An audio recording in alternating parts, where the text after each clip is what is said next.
Do you ever feel overwhelmed by the ever-changing world of technology? Tech It Out can help make some sense of it all. Breaking down geek speak into street speak, technology columnist, author, and TV personality Mark Saltzman covers consumer technology each week for every listener. Mark tackles the latest news, reviews, and how-tos to help you understand what's hot, what's not, and why. Hey everyone, welcome to Tech It Out. This is episode 162.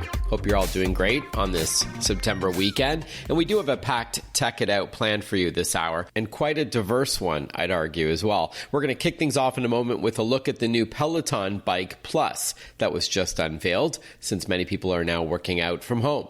Also this hour, we'll chat with author Pete Nowak, who wrote a book about real-life superheroes. And yes, they do wear costumes and such. Weird or wonderful? I'll let you decide. And we're also going to touch base with WD this hour to learn about its new SSD, or solid state drive. It's a backup drive for those working or schooling from home or spending time on the go. All of this coming up and more on this week's new Tech It Out, powered by ASUS, which I'll tell you more about shortly, but let's kick off this show. With more people interested in working out from home because of the pandemic, no doubt Peloton has been a popular company over the past 6 months. And even though gyms are now starting to reopen in many parts of the country, many still aren't so sure about going back so fast, myself included, to be honest.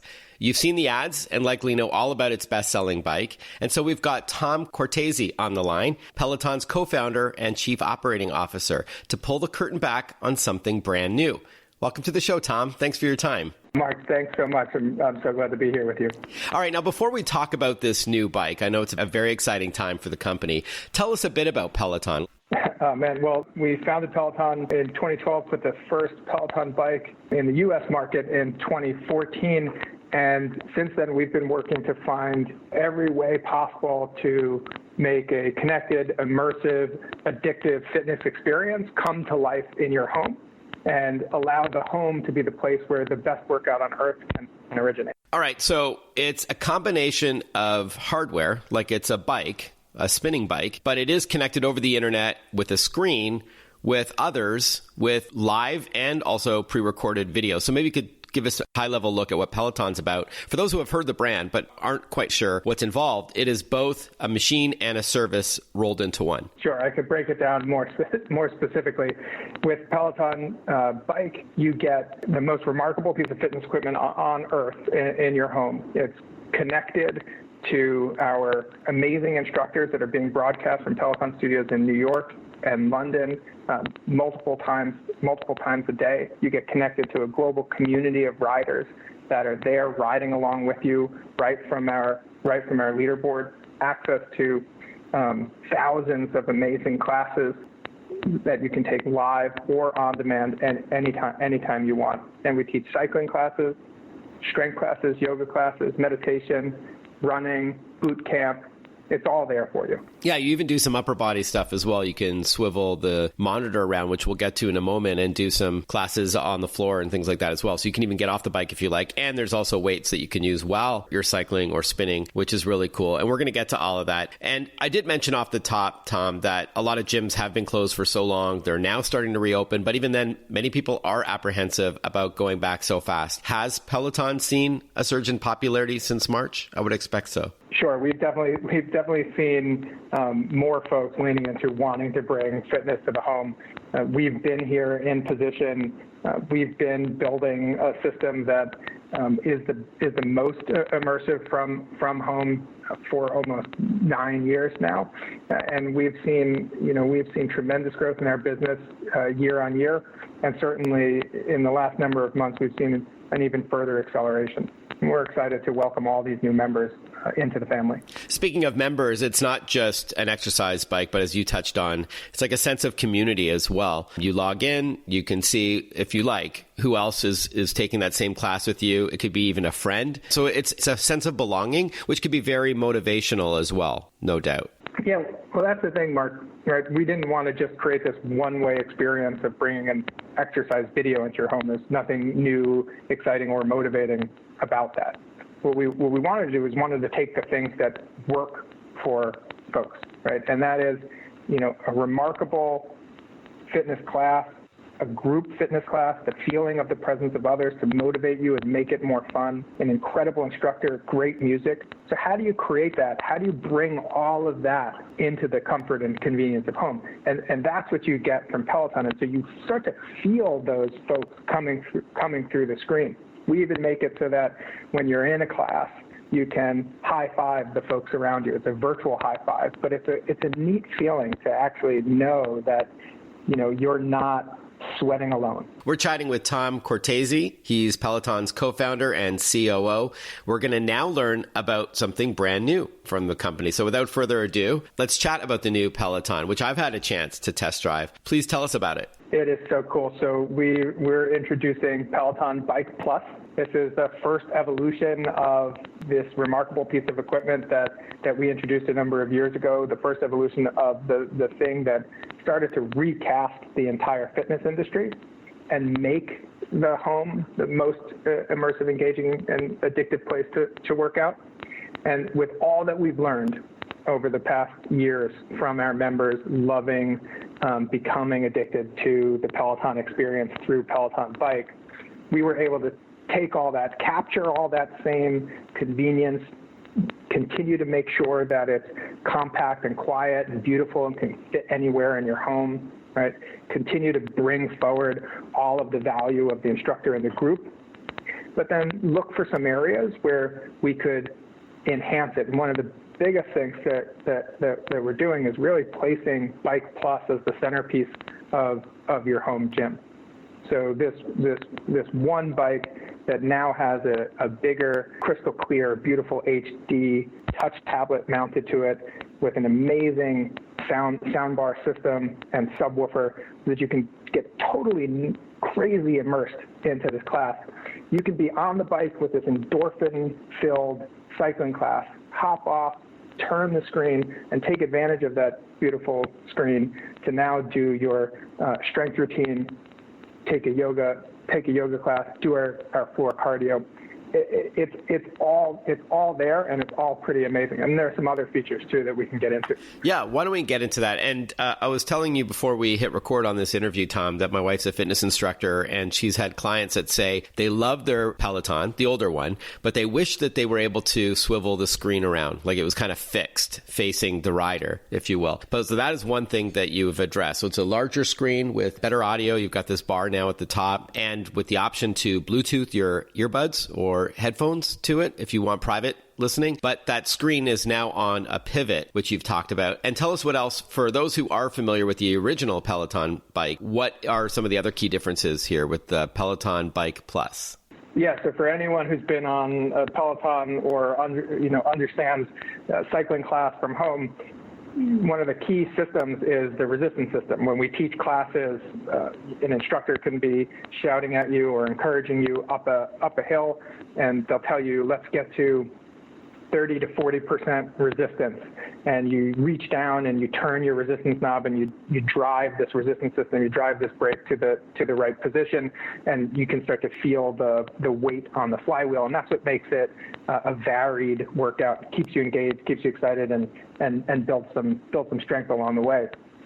And one of the things that we've done is we invested heavily in that resistance system, and we've created a digital resistance system. It's super responsive, computer controlled, and that means that it allows the software to interact with the resistance system. And so when we focus on our members and what our members want, we think about how can you get more lost in this class? How can it feel more like you're totally enveloped in this experience? And one of the ways to get lost in this class is with a new feature that we have thanks to this digital resistance system that we call auto follow target metrics.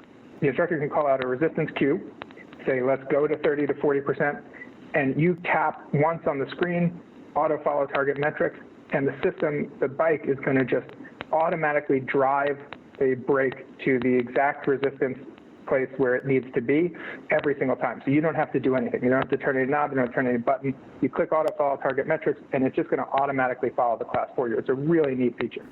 Oh, I didn't even know about that. And I took a class this morning, Tom, and the instructor would say something like, all right, turn that knob, that red resistance dial to, between 35 and 40. And while you're cycling along, you try to hit that sweet spot in between there. And it even is color coded. It tells you if you're not, if your tension is too low or too high. And then similarly with cadence or the speed at which you're cycling, it'll also say, all right, now, let's go and try that at 65 to 70 or 80 to 90. And you want to get in that window, and you are getting those on-screen prompts that confirm that you're doing it at the right cadence and at the right resistance level. So it does feel super interactive with the video instructor who is telling you what to do. It's pretty wild. That's right, Mark. Now with those on-screen prompts, you can either tap the on-screen prompt and it'll just drive the brake right to the center of that resistance bracket for you,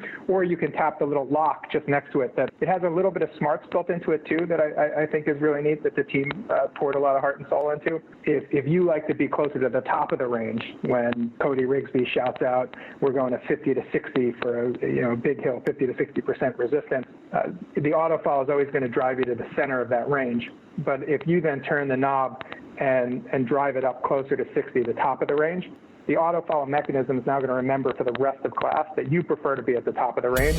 And so every time a new range is shouted out, the brake's going to just drive you to the top of the range every time, similar to the bottom end of the range or anywhere on the spectrum. All right. We're going to continue chatting with the COO of Peloton when we return on Tech It Out. Listen to Tech It Out whenever you want. Find the Tech It Out podcast at iTunes or wherever you get your podcasts.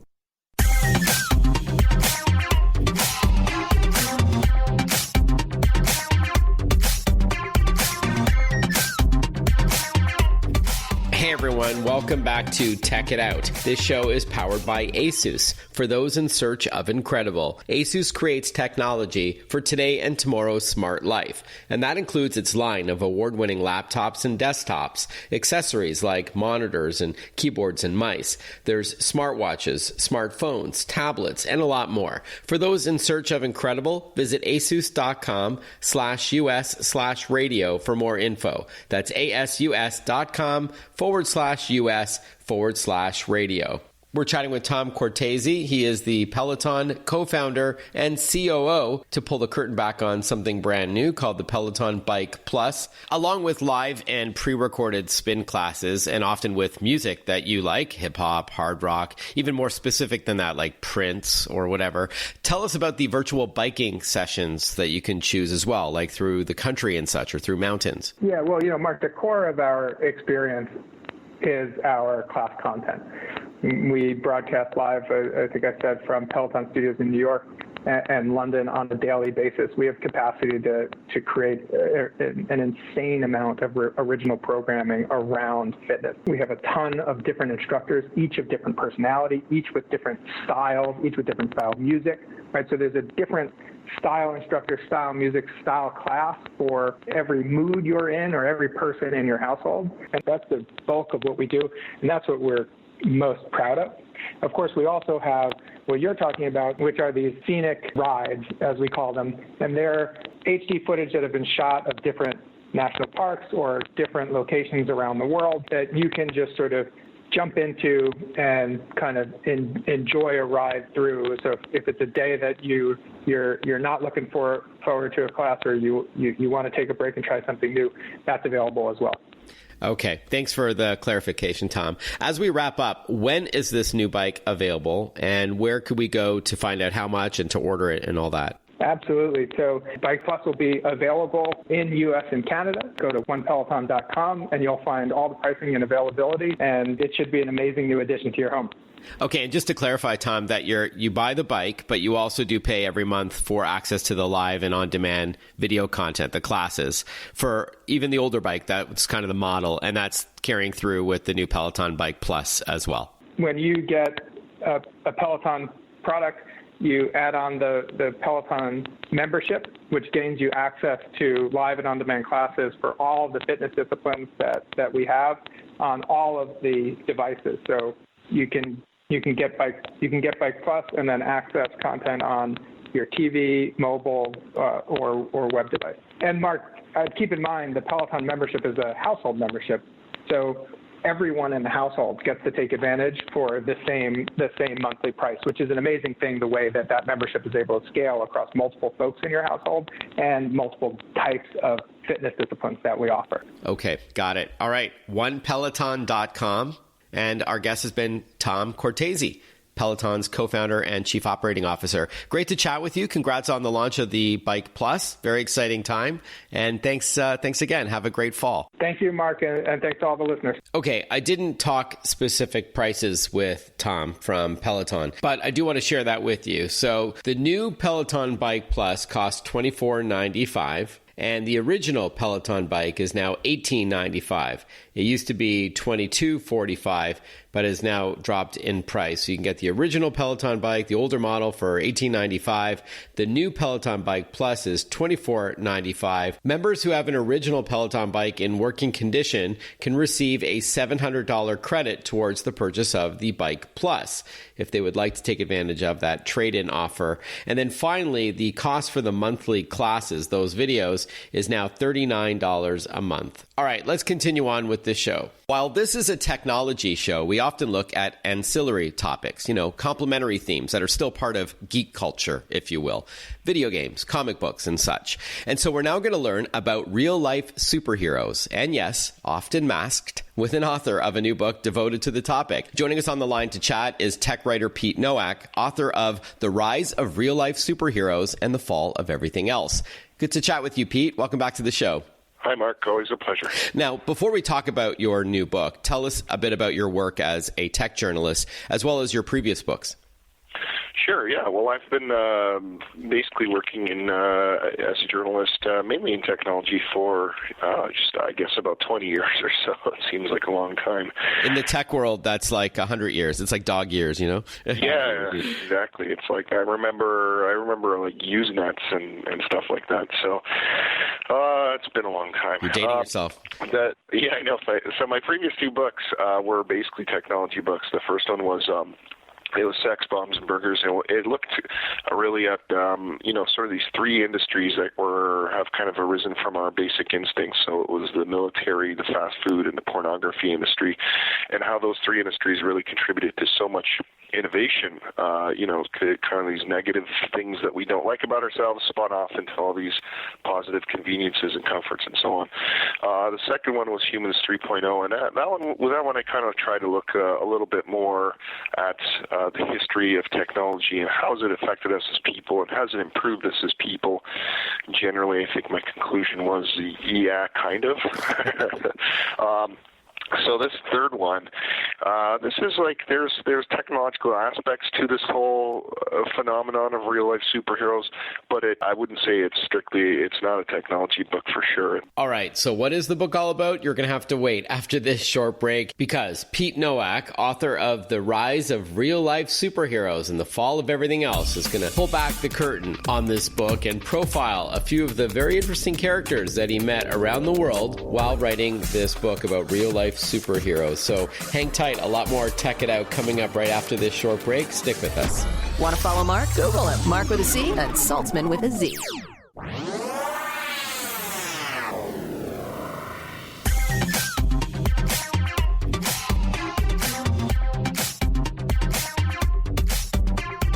Breaking down geek speak into street speak. This is Tech It Out. Tech It Out with technology columnist, author, and TV personality Mark Saltzman.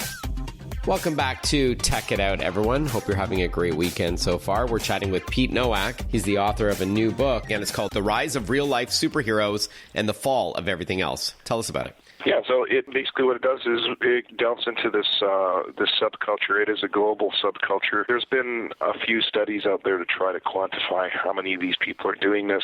Probably the best guess is a couple hundred or so. Although they are in most countries, we do find most of them in the U.S. I think there was one study that found about 75% of them are in the U.S. And I looked into that too, that whole aspect of it, of why that's the case. It's a really interesting offshoot of how the United States kind of of evolved as a country, it evolved as with a sort of vigilante tradition that most countries generally haven't had in their histories. And of course, I'm talking about the Wild West. And then you had that when you're getting into the 20th century, you had a lot of particularly Jewish immigrants in New York City, especially, kind of creating their own industry of comic books and superheroes.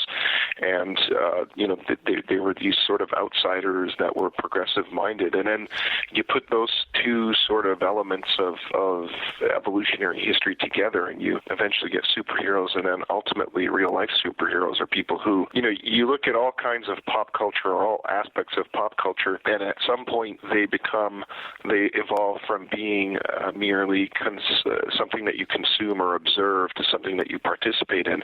So, for example, if you like to watch baseball as a kid, you might watch baseball, and eventually you'll pick up a bat and a glove and play baseball.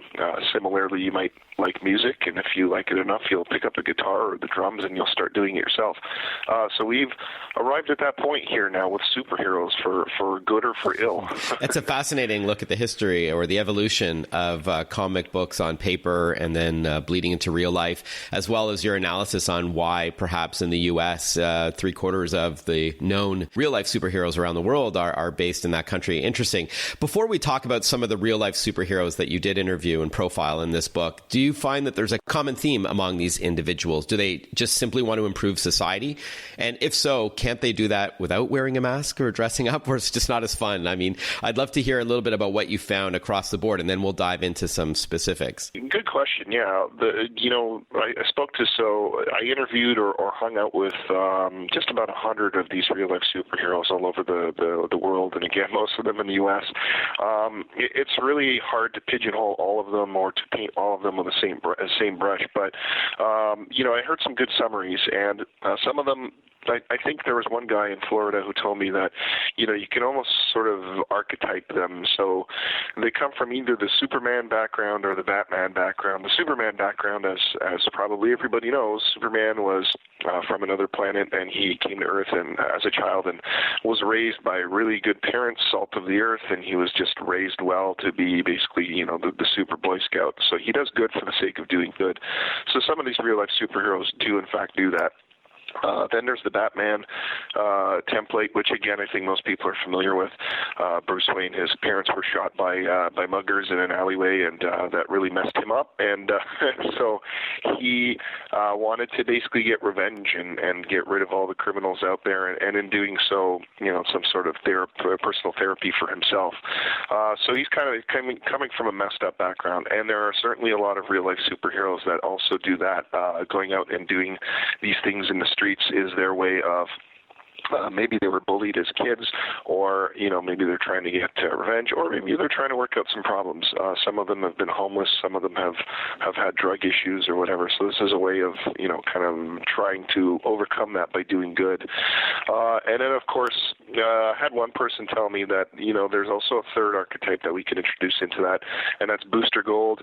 Not too many people are familiar with this character. He is also a DC Comics character. He is a character that came from the future, who wanted to be a superhero just so he could get rich and famous. So you definitely also have some element of that with these real-life superheroes. Some of them are just merely doing it for the attention, or have people like me write books about them. So I found actually in talking to all these people that it usually isn't a case where you're one of the three. I find that they're all generally somewhere on that spectrum. I don't know how old a lot of these real-world superheroes are, Pete, but any references to the Guardian Angels, which was a group, I believe, that started in the late 70s in New York, that just wanted to assist the police and be good Samaritans and help keep the city safe? Oh, yeah, for sure. The Guardian Angels, I think, were actually very much a template for a lot of what these guys do. I did actually speak with Curtis Lewa, founder of the Guardian Angels. Right. And, he was telling me that back in the early days, a number of his, earliest recruits were actually very much into comic books, and and this was their way of sort of almost living out their fantasies.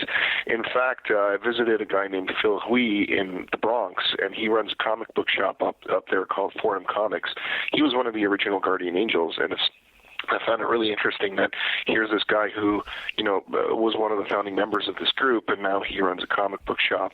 And just as a third really cool luck twist of fate, the comic book shop is just a few blocks away from Poe Park, which is where Edgar Allan Poe used to live at a cottage.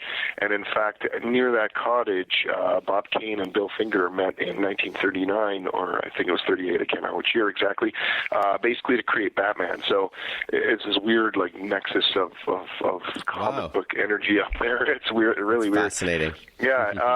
With the Guardian Angels, there's been some overlap, as a matter of fact, and probably one of the most vibrant real-life superhero groups is the Extreme Justice League in San Diego, or has been the Extreme Justice League in San Diego. And the founder of that group, he goes by Mr. Extreme.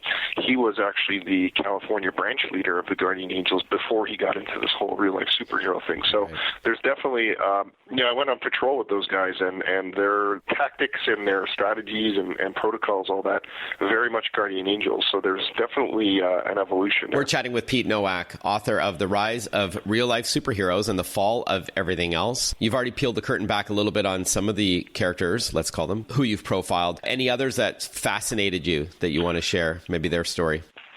There was definitely a couple. I think probably one of the most interesting experiences I had while I was working on this book was hanging out with a guy named Master Legend in Orlando, Florida. He's one of the more famous of these real-life superheroes. He was profiled years ago in a big Rolling Stone magazine article. Amazon Prime filmed a pilot episode of a TV show that they were thinking of for him. It was called The Legend of Master Legend. But this guy, he's very much a character. He's not exceptionally well liked by a lot of the other real-life superheroes because he makes some claims that they say are outlandish. All right, one more break and we'll continue chatting with Pete Nowak. And then at the end of the program, we're going to learn about the WD SSD drives for those working or schooling from home, but a little bit more about Pete Nowak's book on real-life superheroes. Stay with us. We'll be right back. Breaking down geek speak into street speak. Check it out. Hosted by Mark Saltzman.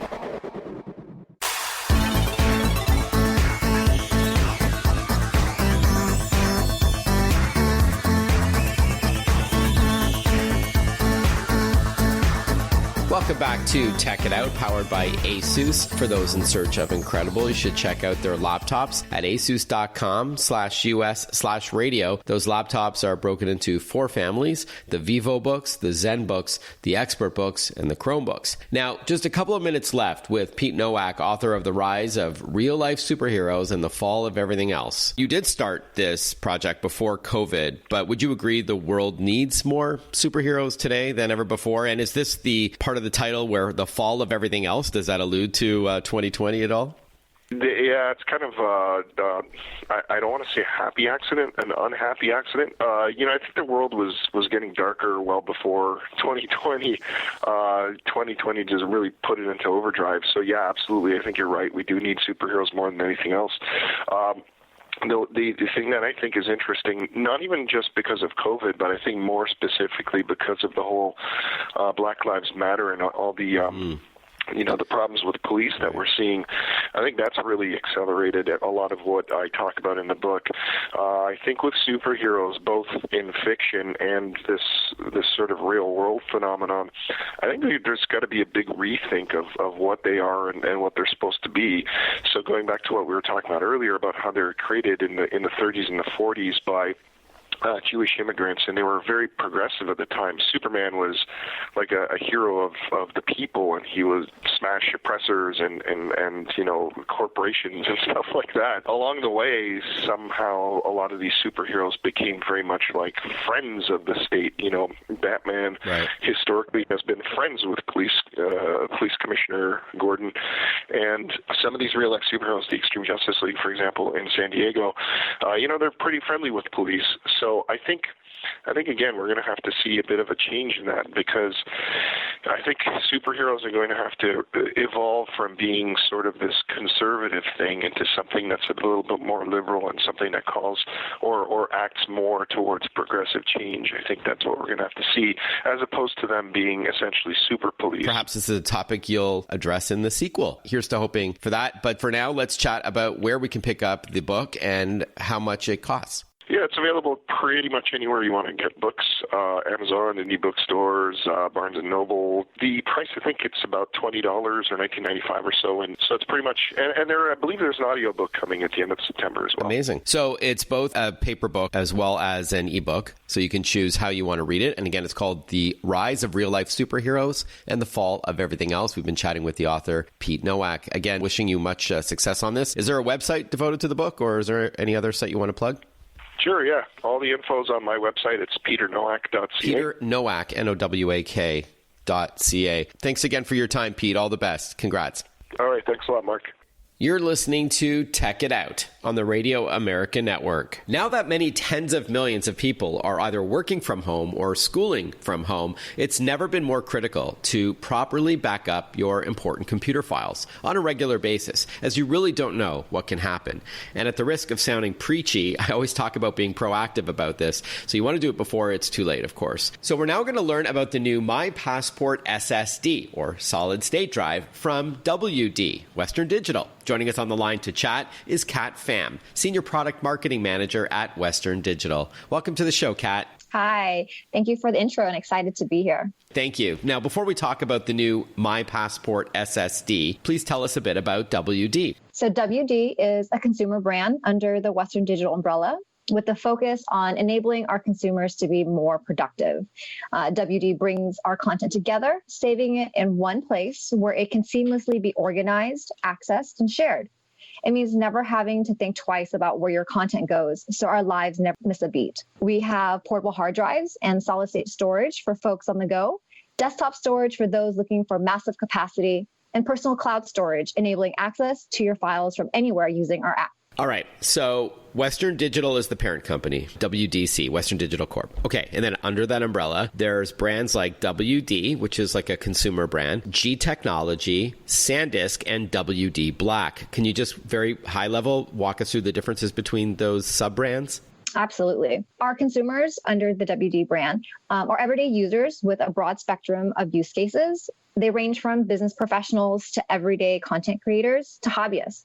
While the WD Black brand provides PC and console gaming solutions, SanDisk focuses on mobility, and G Technology on professional-grade products for their consumers. Okay, so WD is kind of like the everyday sort of consumer brand for backups and for managing your storage. G Technology, a little bit more rugged. WD Black is for gamers, computer gamers, and even console gamers if you want to connect it to, like, say, a PlayStation or an Xbox. And SanDisk is your everything from your SD cards for your digital camera to the thumb drives and all that kind of stuff. Is that fair? Yeah. So without further ado, tell us about the My Passport SSD from WD. Yes. So WD created the My Passport SSD to answer the need for more speed and better reliability without sacrificing style. As technology continues to advance, our devices make creating content so much easier. Phones are capturing pictures and videos at higher resolutions and allowing everyday people, like myself, to be content producers. As for enthusiasts and professionals, equipment specs are increasing and often boast 4K capabilities. Not only does that require more storage, but better storage, one that has higher performance and better reliability. With this generation of My Passport SSD, we've nearly doubled the performance from the previous model, and we've improved our design by creating a sleek, durable metal case offered in 4 gorgeous colors. Fashion meets function, I guess. So this is an external drive, except that it's not a hard drive. It's a solid state drive, and I'm going to ask you for those benefits in a moment. So stick with us. You're listening to Tech It Out on the Radio America Network. I'm your host, Mark Saltzman. We're going to continue chatting with WD, Western Digital, when we return. Don't touch that dial. Follow Mark Saltzman on Facebook, on Twitter, on Instagram. Listen to Tech It Out whenever you want.